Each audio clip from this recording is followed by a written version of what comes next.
big dream, big hope. It was in a very romantic period.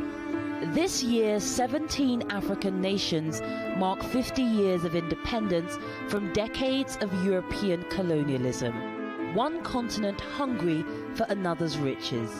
European imperialism in Africa set up the continent to be raped, its resources just sucked out. The dreams of the independence era were to be short-lived. The initial euphoria disappeared very, very quickly, within a year, maybe 2 years. This is a story of mass exploitation, of the ecstasy of independence, and of how, with liberation, a new scramble for resources was born.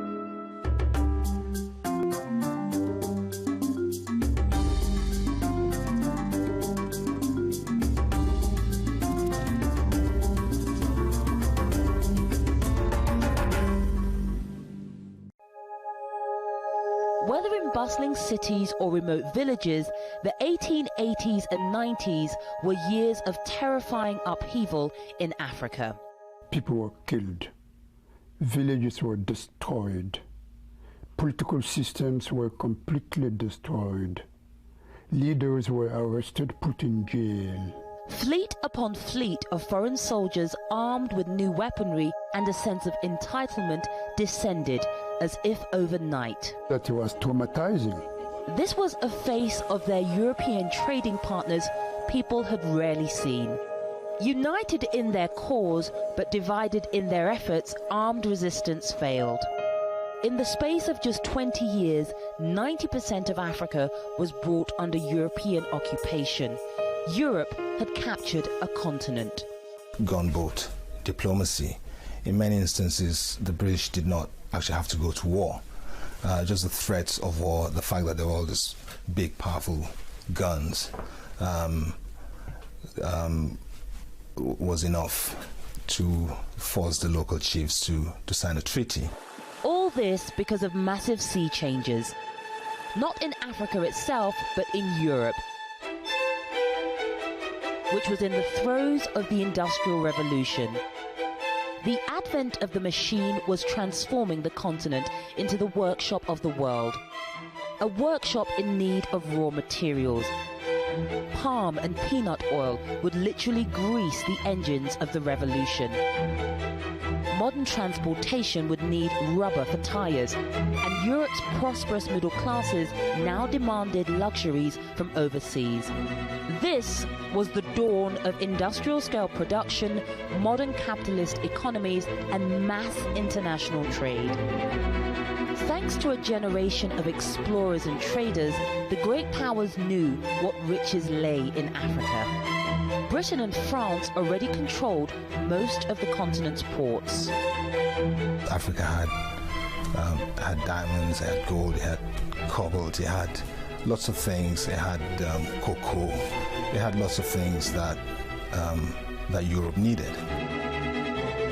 But in the new industrial era, the value of Africa rocketed, not only for materials and strategic trade routes, but also as a market for the goods it now produced in bulk.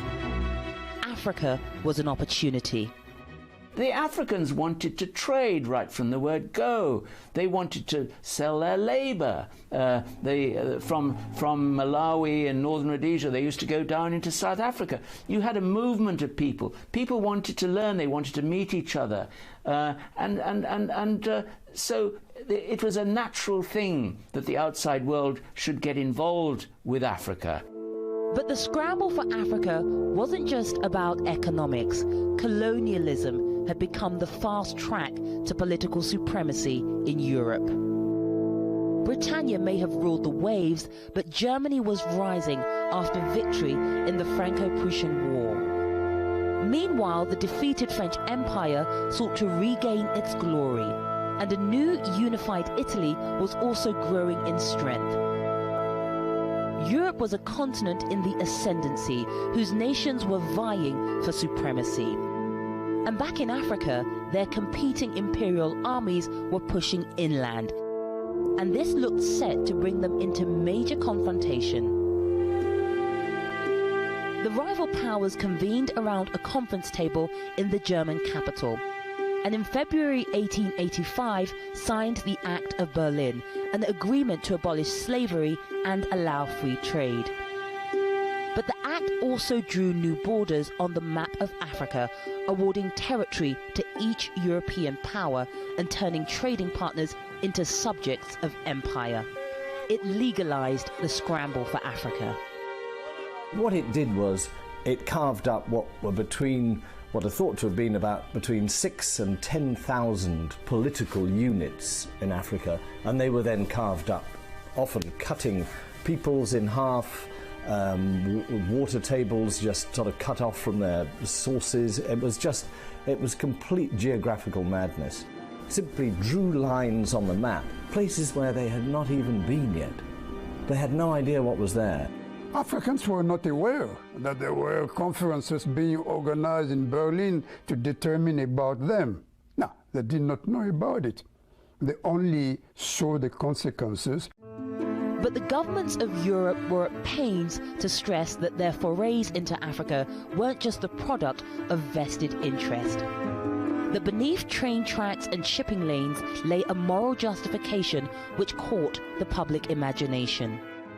And they justified it by saying that they were bringing civilization and Christianity to these benighted, primitive people. The white man's burden, beautiful language. So the European politician and the theoretician of colonialism to explain to their people why should we send our children to Tonkin, the Gulf of Tonkin, to Vietnam? Why should we send them to die in the malaria-infested part of Algeria or Black Africa and so on? White man's burden. We have to bring them the light. A partnership with the church in Africa offered the colonialists an insight into living conditions and the social services that would be expected of a supposedly benevolent empire. But it also delivered a moral pretext. Europe had long harbored an image of the dark continent, wild, exotic, and in need of enlightenment. For Christian missionaries and for many colonialists, their project was a humanitarian one. I didn't see the colonial service as racist. After all, I'd come across real racism in southern Rhodesia and South Africa.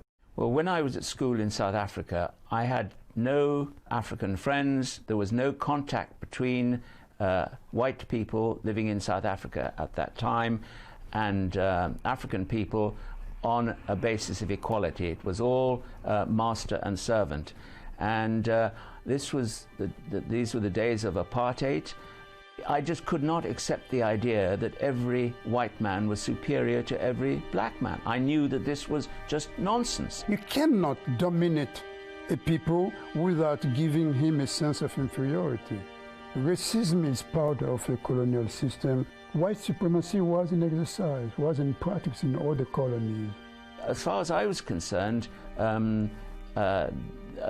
being able to get into the colonial service was exactly what I wanted, because I thought and I knew that the British government had the right idea towards Africa and Africans, and I wanted to have a normal relationship because I loved Africa. Black men and white men were not equal. Even if they were all citizens, there was a limit. As Africa was brought under colonial rule, the lines etched on a map at Berlin were now drawn on the ground. Between them, Britain and France had the lion's share of territory. Among Britain's colonies were key ports in Egypt, the Gold Coast, now Ghana, and Nigeria, and settler colonies in Zimbabwe and South Africa. Excluding Libya, France controlled the rest of Arabic-speaking North Africa, as well as large federations in West and Central Africa. Belgium had taken the vast Congo. Colonies taken by Spain, Italy, Portugal and Germany were relatively few, and only Ethiopia and Liberia remained autonomous. It was difficult to explain how people who made so much money in the slave trade, the bourgeois ports of England or France and so on, for hundreds of years they invested in it, suddenly found that what we are doing is despicable. Something happened. You only can explain that because the imperatives have changed. They wanted now to have access to the resources. The 19th century abolition of slavery in Africa failed to bring freedom. Instead, once colonial armies had expelled the slave traders, people began to realize they simply had new masters to serve.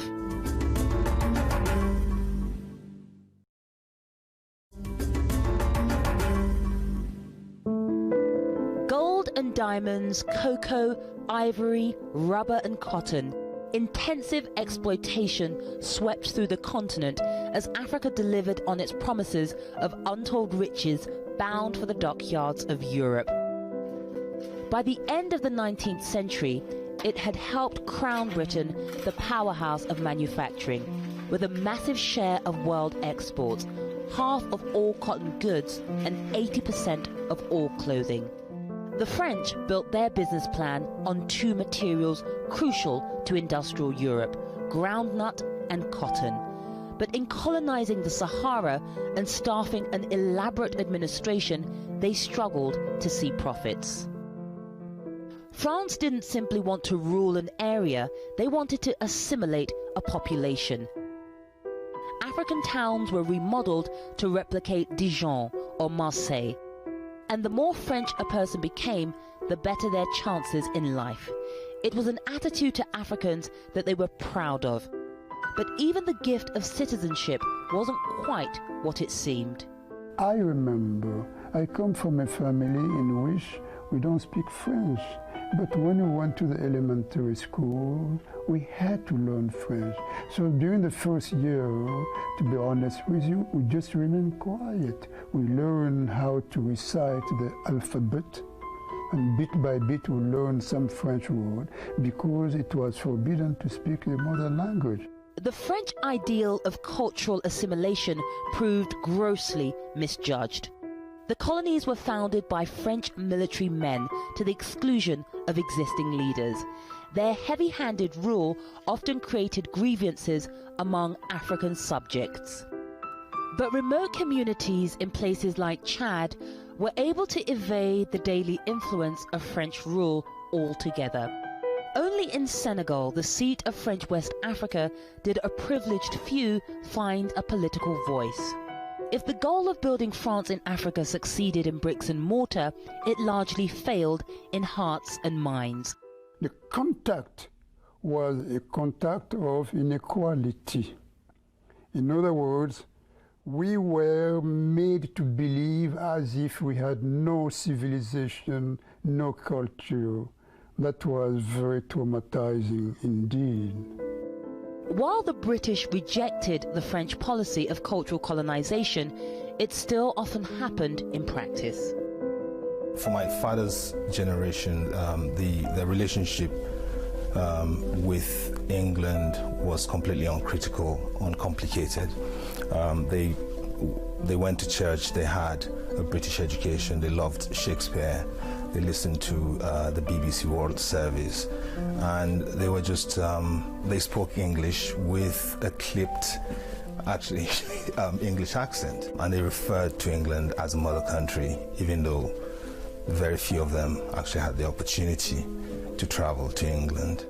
Aside from the settler states, most British colonies saw only a small clique of British officials installed. The main part of the job was to go out on village-to-village touring, and you'd go with the chief. You'd have meetings at villages with the village headman. You'd ask them if there were problems. You'd look at their crops. You'd talk about road development or a dam or whatever.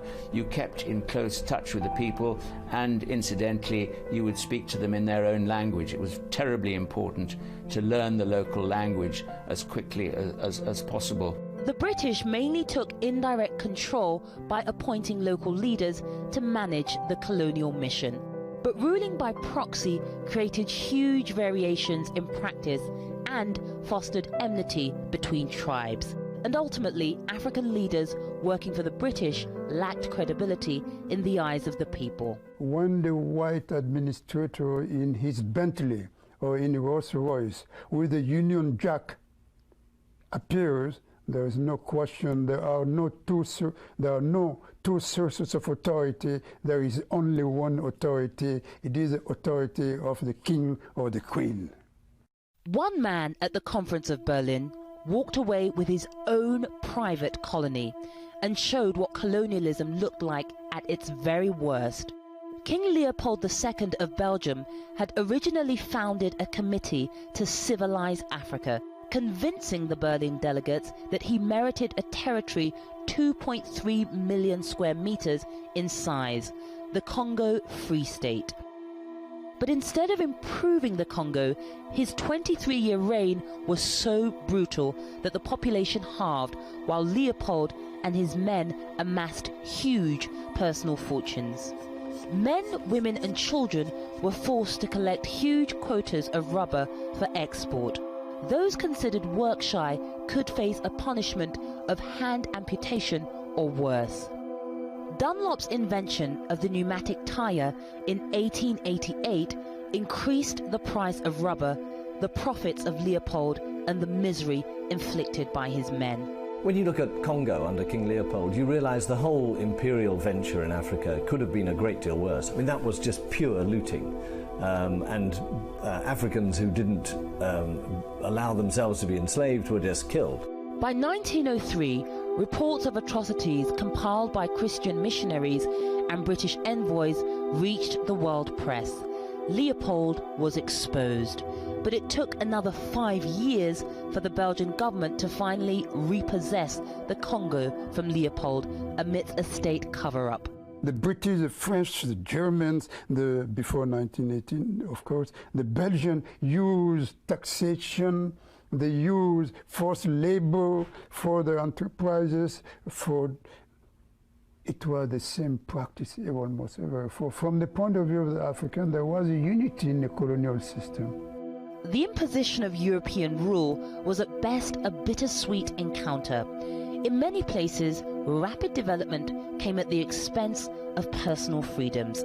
Development designed to help the European project as much as to help African society.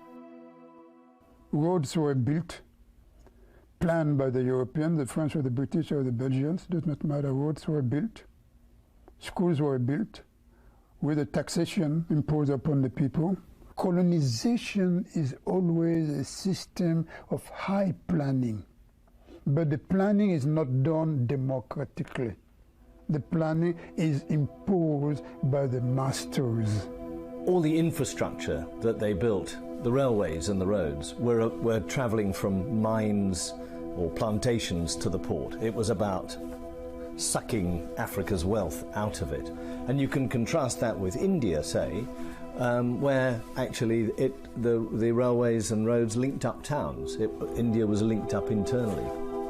But in Africa, it was about getting the resources out. The scramble for Africa may have delayed conflict in Europe, but it couldn't prevent it. The outbreak of World War I in 1914 called on Africans to make the ultimate sacrifice for their mother country, even if they had never set foot on its soil. At least 165,000 Africans are thought to have died in the fighting. And in the Second World War, France and Britain's dependency on African troops peaked at around 500,000 men. The plunder of Africa's human resources had caught up with the plunder of the earth. Younger people from my generation were drafted to go to Vietnam. They fought in France against the Nazis, against the Germans. They fought in Algeria, in Tunisia, against the liberation movement there. No, there was no choice but to do it.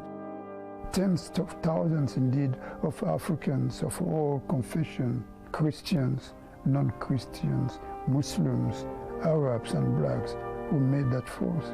For de Gaulle, the leader of Free France, their show of loyalty would not go unrecognized.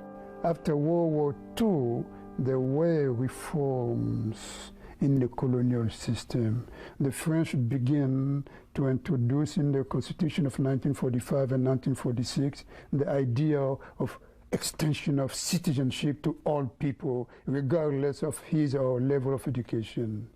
The British began to appoint Africans to the assemblies in their respective colonies and so on. But it was too late to buy loyalty to the empire. War had released a powerful genie from a bottle: African nationalism. World War II was a turning point in terms of the relationship between all the colonized people of Africa, Asia, the Middle East, and Europe. Because World War II destroyed systematically the invincibility of the Europeans. They suddenly found that these white people who back home in Nigeria, they had sometimes deified, they basically lived completely unequal existences. And suddenly they found in places like Burma that they were just as human as anyone else. They were brave, they were cowards, they did everything any human being did. And when they went back to Africa, my father's generation, quite a few of them became really politicized and took part in the struggle that ultimately culminated in independence. Africans were about to get a global platform for their struggle. With the war's end in 1945, the world powers pledged never again in the form of the United Nations. The new UN Charter explicitly promised self-sovereignty, with a committee dedicated to hear the grievances of colonized peoples. Throughout the 1930s, an economic depression had loomed over Europe, and the running costs of colonial administrations had soared since the start of the war. At the same time, Europe's economic crisis devalued the prices of Africa's raw goods. War-torn economies now buckled under the burden of running colonies overseas. The driver of colonialism once again became a catalyst for change: money. Britain was bankrupt after the Second World War, and it simply couldn't afford to go on running them. My grandfather was then working in the Gold Coast, and he was sending rice and groundnuts back to his 4 sons in Britain. And they write pathetically grateful letters. Thank you for sending us this food. And I think the irony of that is amazing. Africa feeding very hungry Britain. But even as late as the 1950s, many in Europe allowed themselves to believe the empire could endure. The visit of the Great White Queen that touched the Nigerian imagination. Instead, the colonial powers were about to discover that exposing their subjects to world events had planted the seeds of their own rapid downfall.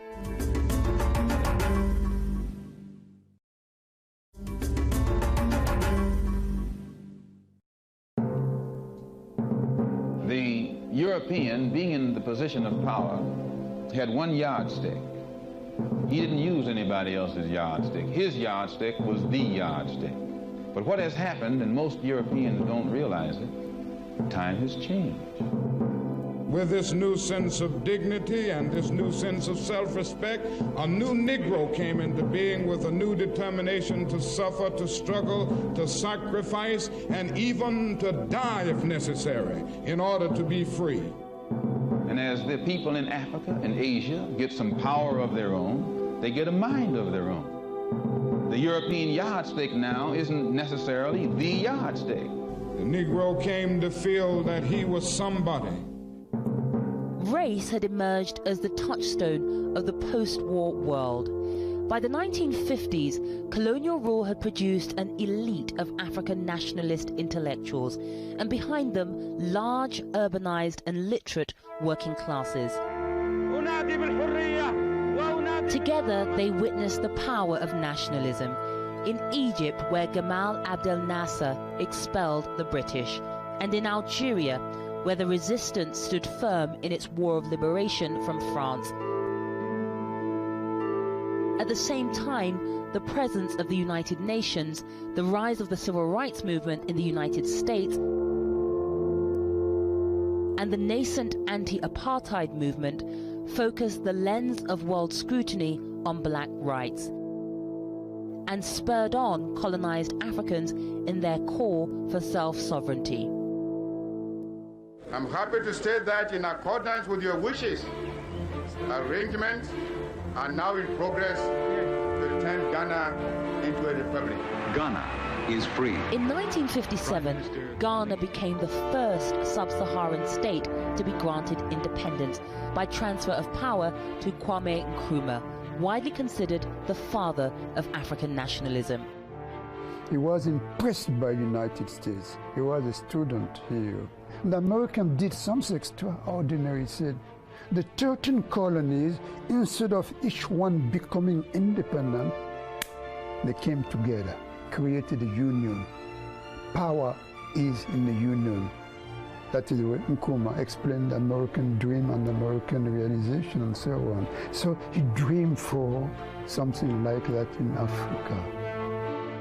Nkrumah had inspired others with his vision of a United States of Africa. Men like Léopold Senghor in Senegal, Félix Houphouët-Boigny in Côte d'Ivoire, and Jomo Kenyatta in Kenya. Men who had received colonial education. With the idea of empire increasingly unpalatable to the voting public, European governments had little choice but to work with the nationalists. There was an indifference at this stage towards the empire, towards the colonies, and I found that really rather depressing. You know, you'd try and talk about it in a pub and people say, oh, shut up, have another drink or something. There was just this idea that colonialism is wrong and needs to be got rid of. The pressure for wholesale decolonization had been building ever since the end of the Second World War.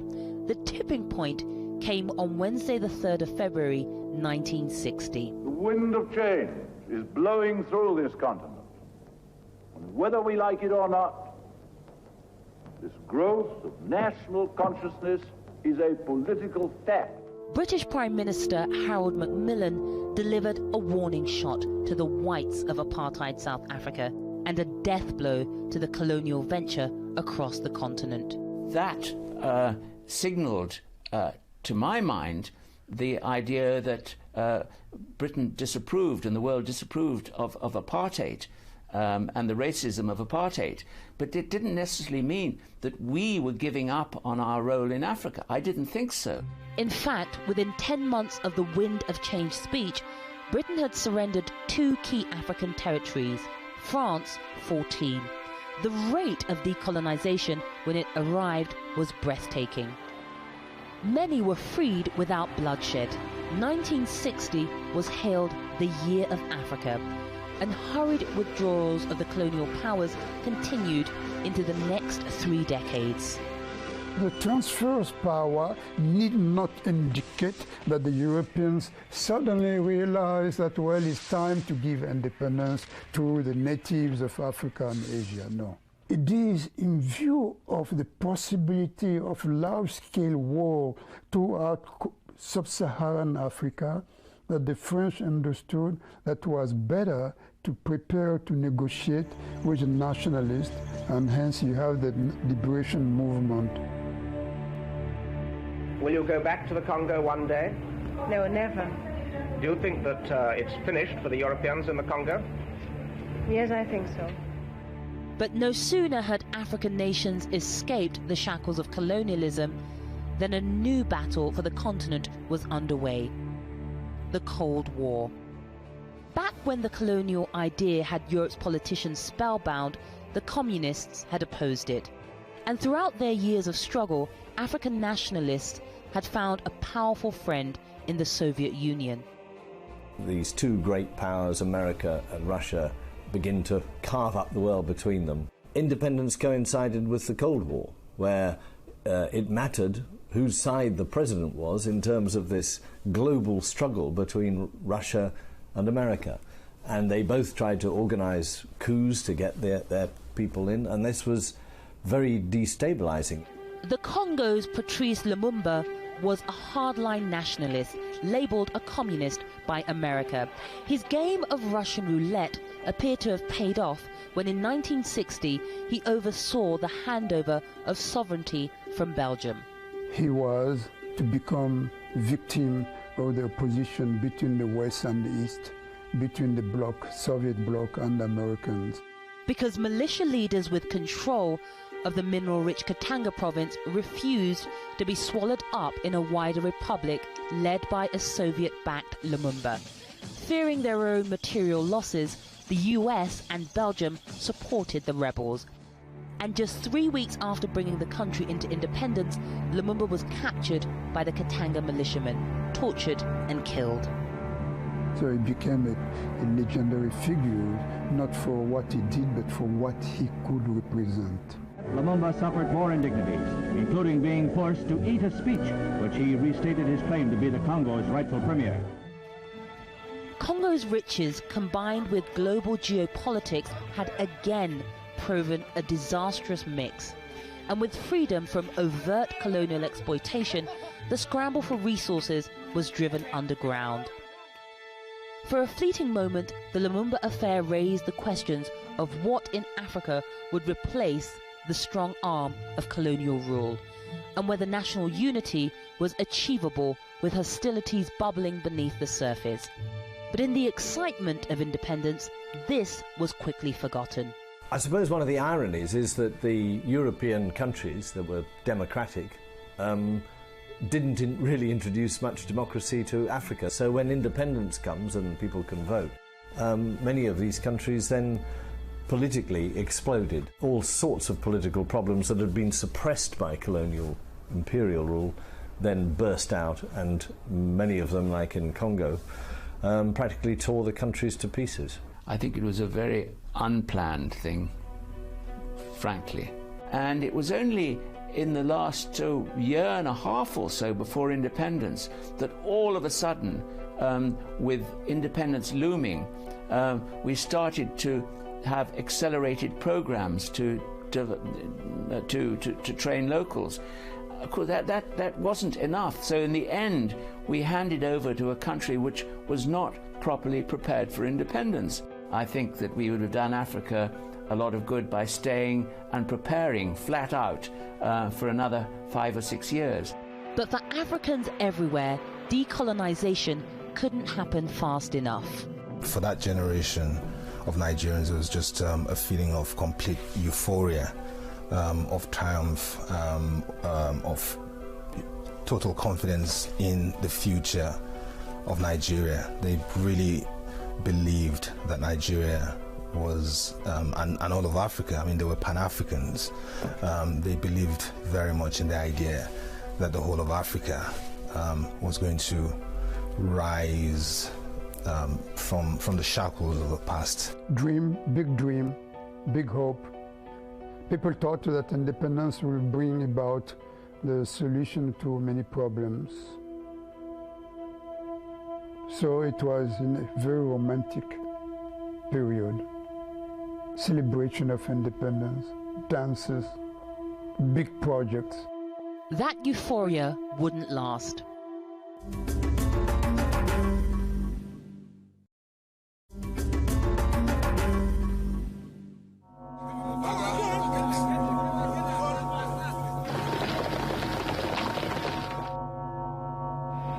I think the 60s were a very violent decade, and so the initial euphoria disappeared very, very quickly within a year, maybe 2 years, and then from 62 to 1970, it was just one incident of violence, of carnage after another. It faded when the military began to seize power, and the military are not leaders, they are not political figures, they only are specialized in what? In the use of the weapon and so on. They have no political mission except to maintain the security of the country and so on. So you have the coming of new leadership for whom nobody voted. That was a terrible fact.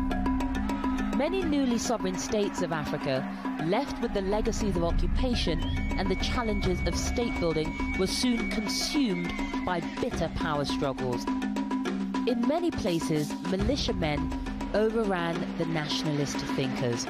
Within the first 20 years of independence, there were 40 successful coups and many more failed ones. Former British territories were torn apart by ethnic conflict as the dark side of ruling by proxy gradually came to light. One of the problems with independence when it came was that the colonial powers hadn't ruled Nigerians as Nigerians. They'd ruled them as Hausa people or Yoruba people or Igbo people. They hadn't ruled Kenyans as Kenyans, but as Kikuyu or Luo people. And suddenly they all had to be Kenyans, Nigerians. And very quickly the politicians naturally looked to their own people for their political power base, and politics became very ethnicized. In the 30 years which followed the Year of Africa, 2 million people are thought to have died in ethnic violence in ex-British colonies alone. In the case of Nigeria, basically when the British left in 1960, they left a political class that was already, even at that point, divided against itself. They had a system where the chiefs and the kings ran things and just reported to the district officers. In Western Nigeria, as a result of this encounter, schools were built, churches were built, and very quickly an educated elite emerged. In the north, again with the same system, the chiefs and the kings said, okay, we accept you as our colonial power, but can you just just stay out of our business of things? And so they, in most parts of the north, they would not allow churches and schools to be built. The consequence of that, about 100 years later, was that there was an imbalance between the north and the south. In the end, ended up in a civil war. But elsewhere, the problem wasn't the rate of decolonization, but the lack of it. France redefined its relationship with its African colonies to become the unseen hand in national affairs. Quietly, French control was going underground. The French never really left at independence. Behind, for many years afterwards, you'd go to a ministry in Francophone Africa.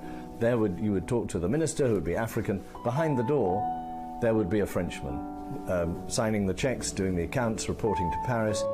In 2006, President Sarkozy promised a clean-up of the French foothold in Africa. No more secrets, real independence.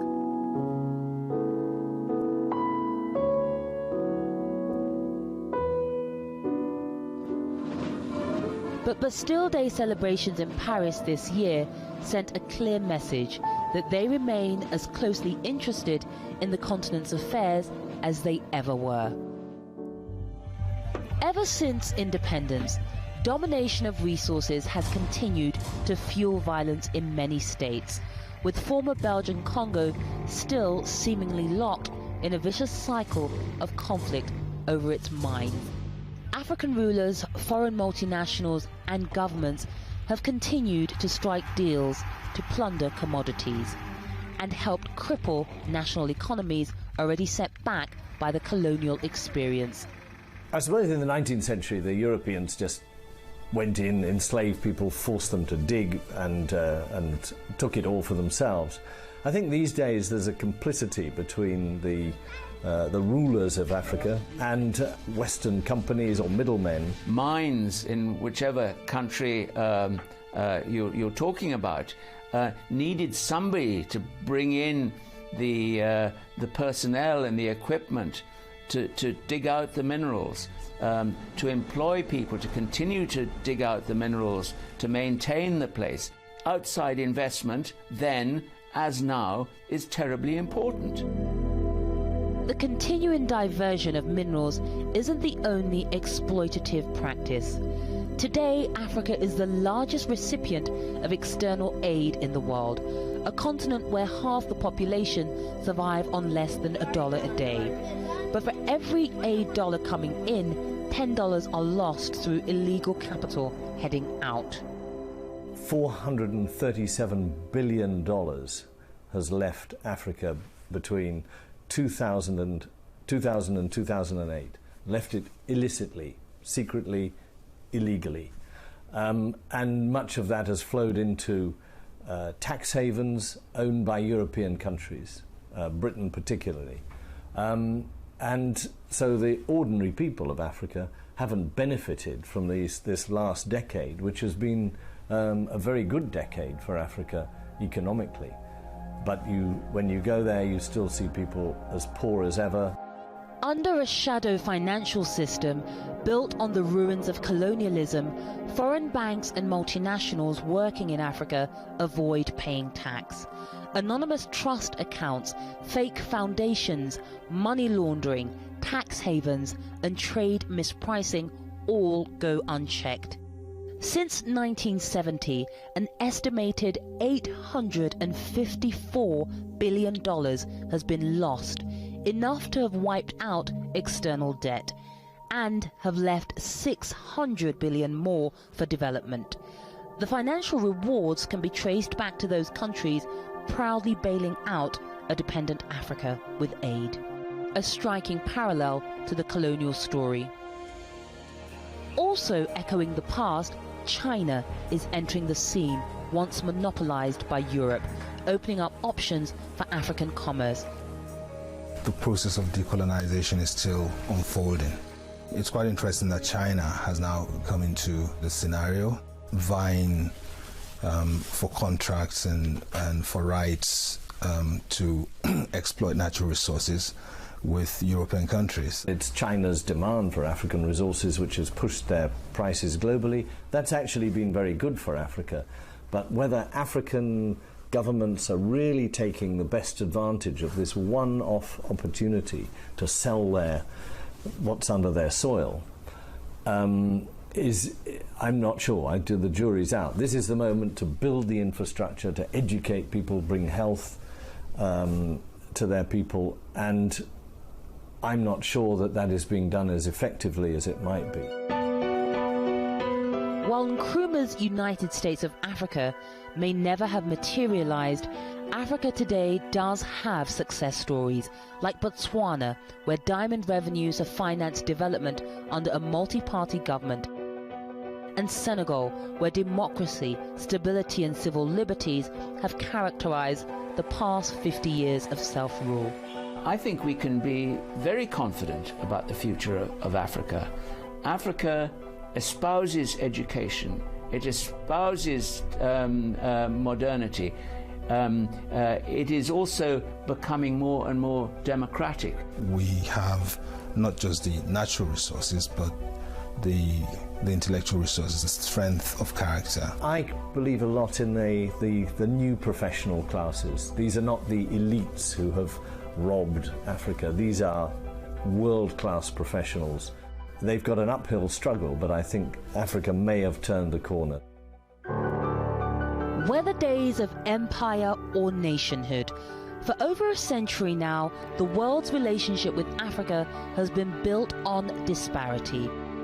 Africa's wealth has helped bankroll the giant strides in technology, communications, and business made elsewhere. But by safeguarding natural riches, prioritizing national interests, and with trade and development done on equal terms, there's a chance the coming 50 years could break the cycles of the past and finally bring real independence. We should not make colonialism responsible of everything bad in Africa. After all, for 50 years, some of these countries have been independent. Now, I will agree with you as a historian that 50 years are not long enough. But 50 years are enough to begin to see clearer where to go. We have to insist on the responsibility of the African leadership also. The natural bounties given by nature and God, instead of being a curse, may well become a new opportunity for better tomorrows under democracy, transparency, great respect of the law.